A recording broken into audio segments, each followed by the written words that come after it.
Aus der Reihe meines Burgenlexikons. Burgenlexikon. Von A bis Z. Was Sie schon immer über Burgen wissen wollten oder auch nicht. Von und mit Matthias Helzel alias der Burgenmeister. Burgen der Oberpfalz.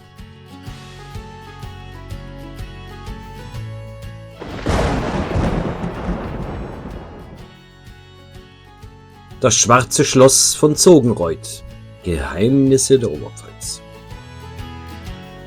Heutige Lage des Ortes Zogenreuth. Zogenreuth ist heute ein kleiner Ortsteil der Stadt Auerbach in der Oberpfalz, im oberpfälzischen Landkreis Amberg-Sulzbach. Eingebettet zwischen sanften Hügeln und Wäldern liegt das Dorf etwa 30 Kilometer nordwestlich von Amberg, rund 40 Kilometer südöstlich von Bayreuth und etwa 60 Kilometer nordöstlich von Nürnberg. Das schwarze Schloss Zogenreuth. Über den Wäldern der Oberpfalz ragte einst das geheimnisvolle Schloss Zogenreuth auf, von den Menschen ehrfürchtig das schwarze Schloss genannt.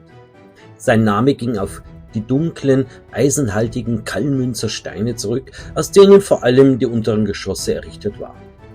Wenn die Abendsonne auf die Mauern traf, schimmerten sie fast schwarz, wie ein steinerner Spiegel der dunklen Geschichte, die sich um die Herren von Zogenreuth rankte. Die frühen Anfänge von Schloss Zogenreuth. Die Ursprünge von Zogenreuth reichen weit zurück. Historiker wie Weber und Kugler vermuten eine Besiedlung und den Bau einer frühen Wehranlage bereits zwischen dem 6. und 8. Jahrhundert, als fränkische Ritter die Gegend von Hopfenohe kolonisierten. Einer dieser frühen Herren, vielleicht ein fränkischer Ritter oder ein slawischer Anführer, war Zudo oder Zugo. Auf ihn soll der Name Zogenreuth zurückgehen. Ab dem 12. Jahrhundert taucht das Geschlecht der Zudenreuther, auch Zogenreuther genannt, in den Urkunden auf. Besonders Wolfram von Zuidenroth ist überliefert. Zwischen 1121 und 1145 tritt er mehrfach in Erscheinung. Doch ein Dokument aus dem Jahr 1180 macht ihn zu einer legendären Figur. Dort stiftet er dem Kloster Michelfeld etwas Ungewöhnliches: eine Frau Seeburger samt ihrer Nachkommenschaft. War es ein Akt tiefer Reue oder wollte er eine verbotene Liebe verbergen? Am Ende des Videos mehr davon. Zogenreuth im Mittelalter. Ritter, Macht und Verlust. Im 13. und 14. Jahrhundert wird Zogenreuth mehrfach in Urkunden genannt. 1184 tritt Ritter Ortung von Zudenreuth auf, der mit den Herren von Turndorf verschwägert war. 1309 übernimmt Ortung von Zudenreuth die Vogtei über die Dörfer Troschenreuth und Mühldorf. 1362 wird Dietrich von Zudenreuth als Pfleger zu Turndorf erwähnt. 1375 ist Theodorich von Zudenreuth sogar Abt des Klosters Michelfeld. Das Geschlecht der Zudenreuther war also nicht nur militärisch, sondern auch kirchlich tief verwurzelt. Doch finanzielle Schwierigkeiten zwangen sie, Besitz zu veräußern. 1385 verkaufen Ruprecht Zudenreuther und seine Frau Cäcilie Teile ihrer Güter. Bis zum Ende des 15. Jahrhunderts verliert das Geschlecht zunehmend an Einfluss. 1492 tritt Hans der Zudenreuther noch im Amberger Landtag auf, doch mit ihm verschwindet der Name aus den Quellen. Neue Herren, die Merz von Zogenreuth. Nach wechselnden Besitzern gelangte Zogenreuth 1589 an Georg Merz, einen tatkräftigen Mann, der als bambergischer Pfleger in Vilseck diente. Neben dem Schloss besaß Merz ein Stadthaus in Vilseck, Bergwerke und den Hammer Helzig. Mit ihm beginnt ein neues Kapitel der Schlossgeschichte, das in den Wirren des 30-jährigen Krieges von Tragik und Mit ihm beginnt ein neues Kapitel der Schlossgeschichte, das in den Wirren des Dreißigjährigen Krieges von Tragik geprägt sein sollte. Das Drama von 1617, Flucht und Rettung.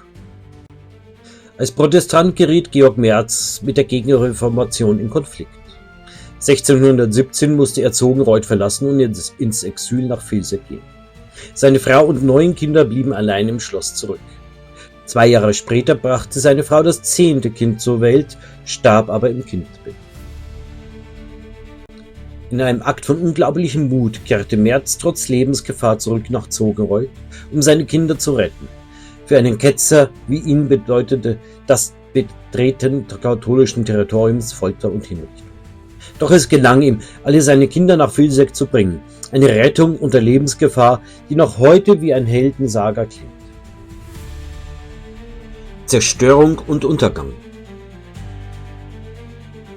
Der Sohn von Georg Merz, Jobst Merz, übernahm Zogenreuth. Doch er sollte erleben, wie das Schwarze Schloss in den Strudel des Kriegs ging. 1632 plünderten kaiserliche Kroaten das Schloss. 1634, während die Schweden Auerbach besetzten, flehte Jobst Merz um die Schonung von Ort und Burg. Doch seine Bitten blieben ungehört. Ort und Schloss wurden niedergebrannt, alles lag in Trümmern. Die Merz bauten zwar teilweise wieder auf, doch die goldenen Zeiten waren vorbei. Weitere Verwüstungen, etwa während des Spanischen Erbfolgekrieges 1701, zerstörten das Anwesen immer mehr. Der letzte Schatten des Schwarzen Schlosses. Bereits 1721 galt das Schloss als unbewohnbar und baufällig. Unter den Freiherren von Oberkamp, die weit entfernt lebten, wurde das Gut nach und nach verkauft und zerstückelt. Aus dem einst stolzen Bauwerk wurde eine Ruine, die schließlich ganz verschwand.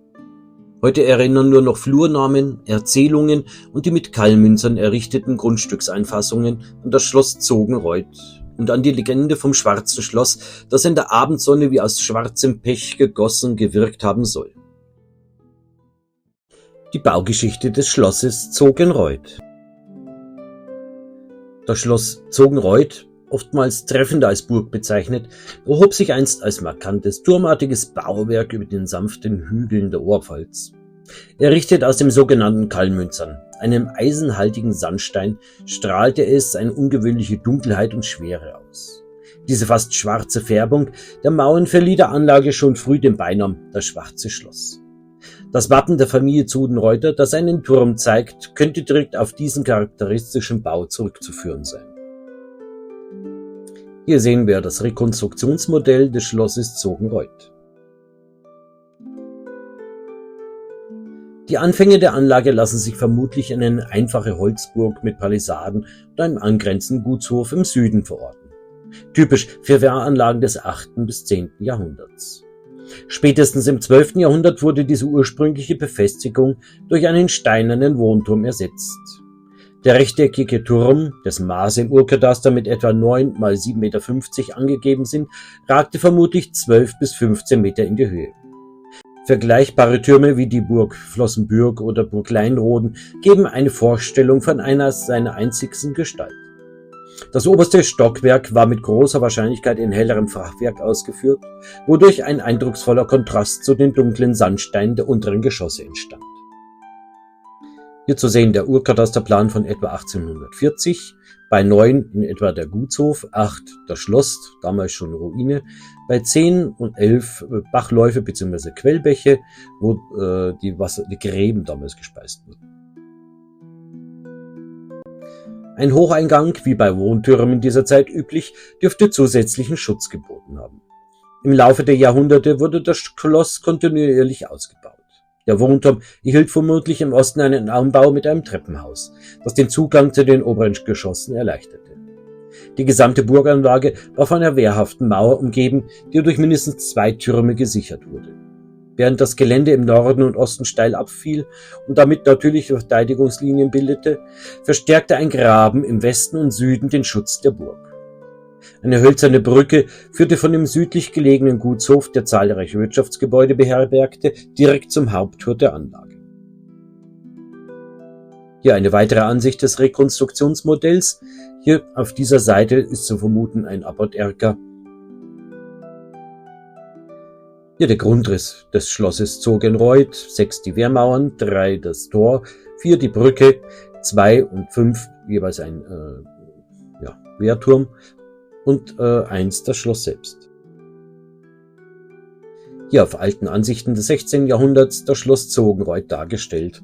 Einmal mit 2 Türmen und diesem Anbau und rechts als einfaches Haus. Nach den Hussitenkriegen, spätestens im 15. Jahrhundert, dürfte die Burg eine weitere Ausbaustufe erfahren haben. Wehrgänge, verstärkte Mauern und Türme wurden hinzugefügt, um den Anforderungen der Zeit gerecht zu werden. Bis zum Dreißigjährigen Krieg und den Zerstörungen im Spanischen Erbfolgekrieg um 1700 wurde das Schloss Zogenreuth immer wieder modernisiert, verlor jedoch zunehmend an Bedeutung. Heute ist vom einst mächtigen Schloss nur noch ein wenig zu sehen. Das gesamte Areal wurde eingeebnet und überbaut und der Gutshof ist vollständig verschwunden. Lediglich vereinzelte Kalmünzersteine, die als Grundstücksmauern oder Böschungsbefestigungen im Dorf genutzt werden, erinnern noch an die dunklen Mauern des Schwarzen Schlosses. Im Urkataster des 19. Jahrhunderts ist die Schlossruine mit den beiden markanten Türmen noch verzeichnet. Stille Zeugen einer Zeit, in der Zogenreuth ein bedeutender Ort mit einer wehrhaften Burganlage war.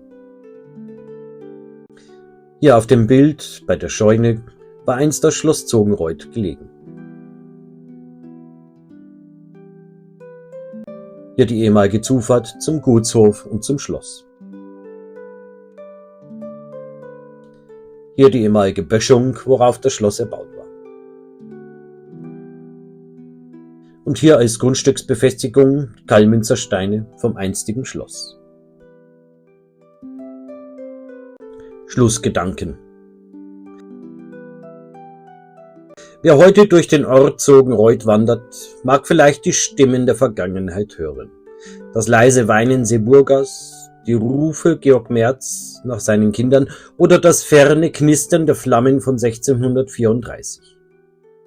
Schloss Zogenreuth ist verschwunden, doch seine Geschichten sind es nicht. Die Legende vom Schwarzen Schloss. Hoch über dem Tal, wo die Winde der Geschichte der Vergangenheit flüstern, erhob sich einst Schloss Zogenreuth, im Volksmund das Schwarze Schloss genannt. Sein düsterer Ruf stammt von den schweren, eisenhaltigen Kalmünzersteinen, aus denen die unteren Geschosse gebaut waren. Im Schein der Abendsonne wirkten die Mauern schwarz wie Pech und ebenso dunkel waren die Geheimnisse, die man ihnen nachsagt. Es war Wolfram von Zudenruit, der das Geschlecht der Zogenreuther im 12. Jahrhundert begründet. Wolfram war ein stolzer, ehrgeiziger Mann, doch seine Leidenschaft führte ihn auf gefährliche Pfade. Die Chroniken erzählen, dass er sich in eine Frau namens Seeburger verliebte. Eine Verbindung, die seinem Stand nicht entsprach. Manche munkeln, sie hätten zusammen ein Kind gehabt. Ein Kind, das nie das Licht der Öffentlichkeit sehen durfte. Um diese Schande zu sühnen, stiftete Wolfram um 1180 eine Frau Seeburger samt ihrer Nachkommenschaft, dem Kloster Michelfeld. Ein Akt, der damals als Sühne und Buße galt. Doch die Seele Seeburgers soll keine Ruhe gefunden haben. Man erzählt sich, dass sie nachts mit wehendem Haar und klagenden Rufen um die Mauern des Schlosses schwebte, als wolle sie das Geheimnis nicht begraben lassen. Von Schuld und Reue getrieben, zog Wolfram schließlich in den 3. Kreuzzug, um sich und seine Familie von der Sünde reinzuwaschen. Doch viele sagen, dass sein Herz auf dem Schlachtfeld in der Ferne nicht Frieden fand. Der Schatten seiner verbotenen Liebe blieb in Zogenreuth zurück. In den dunklen Mauern des Schlosses, das fortan nur noch als das Schwarze Schloss bekannt war. Bis heute erzählen die Alten, dass man in den stürmischen Nächten ein leises Weinen aus den Steinen hört, als ob die Mauren selbst die tragische Geschichte von Wolfram und Seeburger beklagen. Danke, dass Sie dabei waren. Ich hoffe, Sie konnten ein Stück Burgengeschichte, Burgenwissen mitnehmen. Ihr Matthias Helzel alias der Burgenmeister. Und nicht vergessen, abonnieren und liken ist kostenlos.